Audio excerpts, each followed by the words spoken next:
Giữa những ngày xa quê, nơi đất lạ người đông, đôi khi tôi thấy lòng mình lặng như mặt nước chiều thu. Không phải vì những bon chen, không phải vì những nhọc nhằn thường nhật, mà vì một cơn nhớ ập về rất nhẹ, rất mỏng manh nhưng lại khiến tim tôi thắt lại. Lần đó là một buổi chiều se lạnh, mưa lất phất nơi xứ người. Tôi ngồi nơi góc bếp nhỏ trong căn hộ thuê ở thành phố lạ, bất chợt lòng trỗi lên một niềm thèm. Thèm một món ăn tưởng chừng đơn giản đến mức chẳng ai nhớ tên, bầu luộc chấm nước tương. Nghe qua, có người sẽ bật cười, ủa, nhớ quê mà lại nhớ món bầu luộc. Nhưng với tôi và có lẽ cả triệu người con xa xứ khác thì chính những món ăn bình dị ấy mới là nơi níu giữ trọn vẹn linh hồn quê hương. Không phải cao lương mỹ vị, không phải yến tiệc thịnh soạn, chỉ là trái bầu xanh mướt hái từ giàn sau hè, được mẹ luộc trong nồi nước sôi riu riu, chấm vào chén tương mẹ pha cùng chút ớt và lát gừng đập dập, vậy mà làm lòng người xa xứ nao nao đến lạ. Tôi còn nhớ rất rõ ngày xưa, khi còn bé, tôi từng câu mày chê món bầu là nhạt nhẽo, mềm nhũn, chẳng có gì ngon. Mẹ tôi không trách, chỉ cười, mai mốt con đi xa, con sẽ nhớ cái nhạc của bầu cho mà coi. Ngày đó tôi đâu tin. Nhưng giờ đây, ngồi trước mâm cơm toàn thức ăn đóng hộp, nước sốt công nghiệp, tôi mới hiểu cái nhạc ấy nó thấm vào lòng người thế nào. Nó là cái thanh mát của ruộng vườn, cái ngọt lành của đất mẹ, cái mộc mạc của một thời không toan tính, không ồn ào. Một trái bầu quê, mọc từ giàn tre sau nhà, bò quanh mái bếp, cứ đến mùa lại cho trái đầy. Mỗi lần trời đổ mưa rào đầu hạ, cả giàn bầu rung rinh trong gió, lá bầu động từng giọt nước, mùi đất ẩm quyện vào hương gió đồng. Khi ấy, bà tôi hay xách cái rổ tre, chống gậy ra hái vài trái bầu còn non, da xanh nõn, cuống còn sữa. Tôi chạy lăng xăng theo sau, vừa nép mình tránh mưa, vừa mon men đợi được bà bẻ cho miếng bầu chấm muối ớt ăn sống. Bầu quê ăn không ngon như trái cây, nhưng ăn rồi thì nhớ. Nó ngọt nhẹ như lời ru, thanh mát như gió làng, và đậm đà như tình quê. Mỗi lần có giỗ hay rằm lớn, mẹ tôi đều luộc một dĩa bầu thật to, để bên chén nước tương nâu nâu, chan thêm chút nước luộc cho vừa vị. Ba tôi thường chan nước tương vào chén cơm trắng, gắp miếng bầu bỏ lên, ăn một cách thông thả, rồi nhắc, cơm quê vậy mới ngon, chớ toàn thịt cá nhiều khi lại mau ngán. Tôi lớn lên cùng bầu luộc, cùng tiếng võng đưa trưa hè, cùng mùi khói rơm mỗi chiều.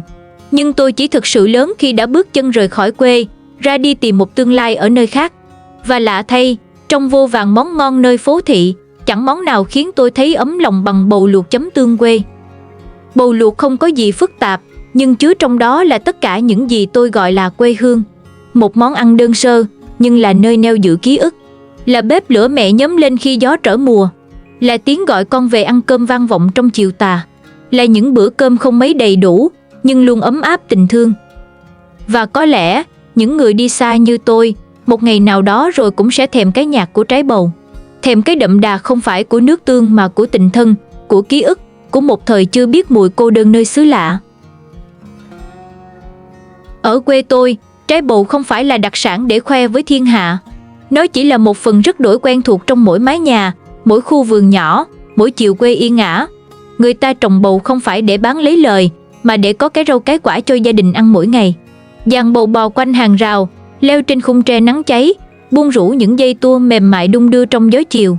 Trái bầu non, da còn nhám, thân dài như những giấc mơ xanh của một thời nghèo khó mà đầm ấm. Tôi còn nhớ như in hình ảnh bà nội tôi lưng đã còng, tay run run nhưng vẫn đều đặn mỗi sáng sớm ra vườn, tay cầm rổ tre, tay cầm con dao con. Bà vạch lá, chọn những trái bầu vừa đủ lớn, cắt nhẹ một nhát vào cuốn.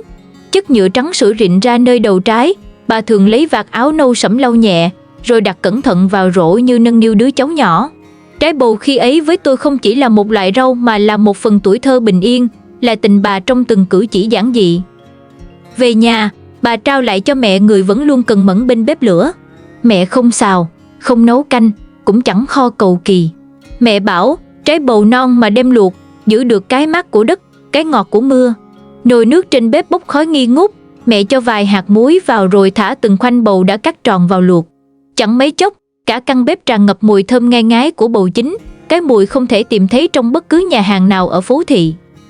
Rồi mẹ đổ bầu ra rổ, để ráo. Từng khoanh bầu xanh trong, mềm mịn như lụa, được bày ra dĩa, đặt cạnh một chén nước tương nâu mà mẹ đã tự tay pha chỉ là nước tương quê, vài lát ớt, chút gừng đập dập. Không có thịt, không có cá, mà mâm cơm chiều hôm ấy vẫn khiến ba tôi gật gù khen ngon. Tôi thì ăn tới 4 bát cơm trắng, Còn bà nội thì cười hiền, suýt xoa, chỉ cần có bầu luộc vậy là đủ rồi. Có lẽ ai lớn lên từ làng quê Việt Nam cũng từng một lần thấy hình ảnh dàn bầu trước ngõ, trái lủng lẳng trên cao. Những buổi chiều ngồi nhặt bầu với mẹ, với bà, nghe tiếng chim gọi bạn ngoài đồng, nghe tiếng lúa rì rào kể chuyện. Những thứ tưởng nhỏ nhặt đó, giờ đây lại trở thành cả một vùng ký ức quý giá, một mảnh hồn quê theo ta suốt đời. Giờ đây, nơi đất khách, tôi cũng từng vài lần cố gắng trồng một dây bầu nhỏ trong chậu đất bên ban công. Dù khí hậu không thuận, cây chẳng phát triển mấy, nhưng mỗi lần nhìn thấy mấy chiếc lá bầu non nhú lên, lòng tôi lại thấy ấm lạ. Dây bầu ấy như là sợi dây vô hình nối tôi về với nơi mình đã lớn lên, nơi có mùi khói bếp, có giàn bầu, có bữa cơm giản dị mà chan chứa yêu thương. Có người hỏi tôi, vì sao lại viết về bầu luộc? Vì sao không làm món gì đó đặc biệt hơn, hấp dẫn hơn? Tôi chỉ cười.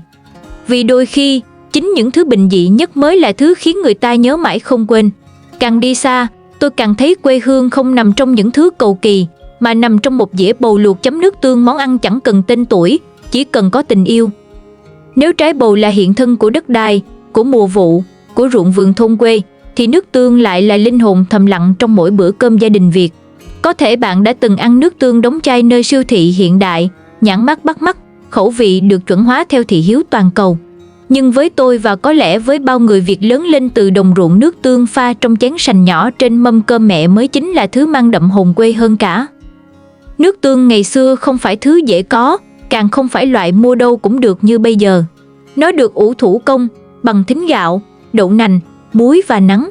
Những chung tương đặc sau hè, đậy bằng vỉ tre, cứ phơi mình dưới trời nắng chang chang, đợi men lên, đợi hương hòa quyện.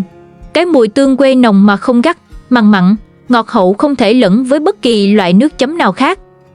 Bà tôi là người ủ tương giỏi nhất làng. Cứ đến đầu mùa hè, cả sân nhà thơm nức mùi đậu lên men. Tôi và lũ nhỏ trong xóm vừa chơi trốn tìm vừa lén ngửi hương tương mỗi lần bà mở nắp vải khuấy đều. Có lần, tôi lỡ tay làm đổ ít nước tương ra nền đất. Cứ tưởng sẽ bị rầy, ai ngờ bà chỉ nhẹ nhàng nói: "Tương quý lắm con, mỗi giọt là cả tháng trời phơi nắng, cả tình mẹ nuôi con, chớ có hoang phí." Lúc đó tôi chưa hiểu, nhưng giờ nghĩ lại, mỗi giọt nước tương chính là giọt mồ hôi của người quê lam lũ, là tháng ngày kiên nhẫn chờ đợi, là tinh hoa của đất trời, là thứ không chỉ để chấm món ăn mà để gợi lại cả một đời thương nhớ. Tôi từng thấy mẹ tôi cẩn thận pha một chén nước tương cho mỗi bữa cơm chiều. Không đơn thuần là rót ra từ chai, mà là pha mẹ thêm vào một chút nước sôi để nguội cho vừa độ sánh, một lát gừng già đập dập, vài khoanh ớt đỏ tươi, có hôm còn có thêm tí nước luộc bầu. Cái chén nước chấm ấy không chỉ làm món bầu thêm đậm đà, mà còn gắn kết từng người trong mâm cơm từ ông bà đến con cháu. Tôi nhớ những hôm nhà hết thịt, hết cá, chỉ còn mớ rau hái sau vườn và ít cơm nguội, nhưng ai nấy vẫn ăn ngon lành nhờ vào chén nước tương mẹ đặt giữa mâm. Người gắp rau, người chấm bầu, đứa trẻ chan cơm với tương ăn xì xụp mà không thấy thiếu thốn điều gì. Bữa ăn lúc đó nghèo vật chất, nhưng lại giàu yêu thương. Bởi vì tình quê luôn đầy đặn trong những gì giản dị nhất. Rồi tôi đi xa, mang theo hình bóng quê hương trong hành lý, trong trái tim. Có lần ở nước ngoài, tôi mua một chai nước tương sản xuất công nghiệp, mở ra chấm thử với rau luộc.